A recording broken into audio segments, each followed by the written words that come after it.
হরে কৃষ্ণ, রাধে রাধে। ননীগোপুর পরিবারে আরও একটি নতুন ভিডিওতে তোমাদের সবাইকে স্বাগতম। কেমন আছো তোমরা সবাই? আশা করি সবাই খুব ভালো আছো, সুস্থ আছো। আর আমরাও কিন্তু রাধা গোবিন্দের কৃপায় ভালোই আছি। তো বন্ধুরা, আজকে তোমাদের সাথে শেয়ার করব আমাদের ছোট্ট গোপাল সোনার একটি সুন্দর অদ্ভুত লীলা কথা। তো বন্ধুরা, প্রায় তোমরা প্রতিনিয়ত আমাকে কমেন্ট করো যে দিদি ভাই, গোপাল সোনারা তো খুব সুন্দর সুন্দর লীলা প্রায় আমাদের বাড়িতে প্রত্যেকের সাথেই করতে থাকে, কিন্তু এমন অনেকেই আছেন যারা আমাদের গোপাল সোনাদের লীলা কথাগুলো শ্রবণ করার পর কিন্তু বিশ্বাস করে উঠতে পারেন না যে হয়তো এটা হয়নি বা অন্য কিছু হয়েছে, এরকম কিছু। তো বন্ধুরা, আজকে আমি তোমাদেরকে একটি সুন্দর লীলা কথা শ্রবণ করাবো, যেটার দ্বারা তোমরা বুঝতে পারবে যে আমাদের ছোট্ট লাড্ডু গোপাল বা আমাদের গোপাল সোনারা সত্যি প্রত্যেকের বাড়িতে সুন্দর সুন্দর লীলা কথা প্রায় করতেই থাকেন। তো চলো বন্ধুরা, দেরি না করে শুরু করা যাক আজকে গোপাল সোনার সুন্দর একটি লীলা কথা। একজন মাতাজি আছেন যিনি প্রতিদিন খুব সুন্দরভাবে বাৎসল্য প্রেমে ছোট্ট গোপাল সোনাকে ওনার নিজের সন্তান রূপে সেবা করে থাকেন। সকালবেলা ভোগ সেবা থাকে, তারপর দুপুরবেলা সুন্দর করে উনি স্নান করিয়ে গোপাল সোনাকে অন্নভোগ সেবা দিয়ে থাকেন। সন্ধেবেলাও তিনি খুব সুন্দর করে গোপাল সোনাকে ভোগ দিয়ে গোপাল সোনাকে রাত্রিবেলা শয়ন সেবা করান। কিন্তু ওনার বাড়িতে একটি ছোট্ট ছেলে আছে, ওনার অনেকটাই ছোট সে। তো উনি কী করেছেন, ওনার 2-3 দিন যাবৎ হলো ভীষণ শরীর ওনার নাকি অসুস্থ হয়ে পড়ে। তো অসুস্থ হওয়ার কারণে তিনি কিন্তু গোপাল সোনার কোনো মতেই সেবা করতে পারছিলেন না। তো ওনার যে ছোট্ট ছেলে, ও কিন্তু গোপাল সোনাকে কোনো মতেই ভালোবাসতো না, কোনো দিক থেকেই ভালোবাসতো না সে। তো ওনার যেহেতু শরীর খারাপ ছিল, উনি তখন ওনার ছেলেকে বলছেন যে দেখো, আজকে তো আমার শরীর খারাপ, তো তুমি একটু গোপাল সোনার যদি সেবা করতে পারতে তাহলে খুব ভালো হতো। কারণ ওনার বাড়িতে উনি আর ওনার ছেলে ছাড়া আর কেউ থাকতেন না, বা কেউ থাকতো না বললেই চলে। তো ওনার ছেলেকে যখন উনি বললেন যে যাও তুমি আজকে গোপাল সোনার সেবাটা করে দাও, তো আমি আজকে তো অসুস্থ, উঠতে পারছি না, ডাক্তার দেখিয়ে এসেছেন। ডাক্তার দেখিয়ে আসার পর উনি সেবা করতে পারছিলেন না যখন ওনার ছেলেকে বলেছেন বাড়িতে ওখানে সন্দেশ রাখা আছে, সে সন্দেশ তুমি আজকে দুপুরবেলা ভোগে গোপাল সোনাকে দিও, মানে তোমার গোপাল ভাইকে দিও। তো ছেলেটি মায়ের কথা শুনে খুব বিরক্ত বোধ করে যে আজকে আমাকে গোপালের সেবা করতে হবে, আমি গোপাল সোনার সেবা এমনিতেই করতে পারি না, তার উপরে মা আবার আজকে আমাকে দিয়েছে গোপাল সোনার সেবা করতে। বিরক্তি বোধ করার পরে যখন সে গোপাল সোনার সেবা করতে যায়, তখন তো সে ভালো করে গোপাল সোনাকে স্নান করাই না। দ্বিতীয় নাম্বার, সে বস্ত্রটা যেটা পরেছিল গোপাল সোনা, সে পোশাকটা পরিয়ে গোপাল সোনাকেই রেখে দিয়েছে। অন্য পোশাক যে সামনে বাস্কেটের মধ্যে রাখা আছে সেটা সে লক্ষ্যই করে দেখেনি।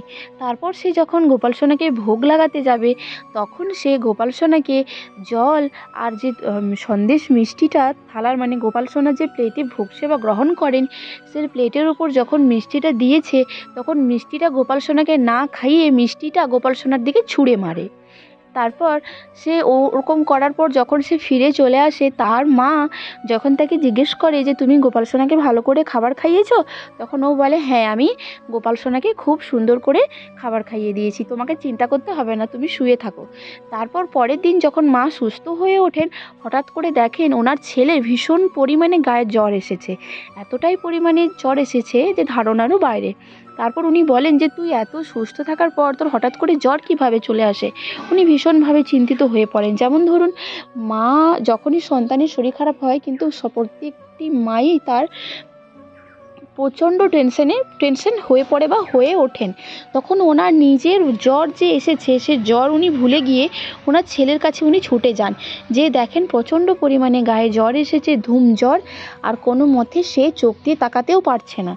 তো তিনি যখন স্নান করার পর গোপাল সোনাকে ভোগ সেবা দিতে যান, তখন দেখেন গোপাল সোনার কাছে কিন্তু সেই সন্দেশ মিষ্টিটা গোপাল সোনার জামার ওপরে পড়ে আছে। তো উনি হঠাৎ করে হতভম্ব হয়ে পড়েন যে গোপাল সোনা তো ভোগটা লাগানোর পর প্রসাদ হিসেবে উনি গ্রহণ করতেন, তো ওনার ছেলে গ্রহণ করেনি, উনি বিশ্বাসই করতে পারছিলেন না।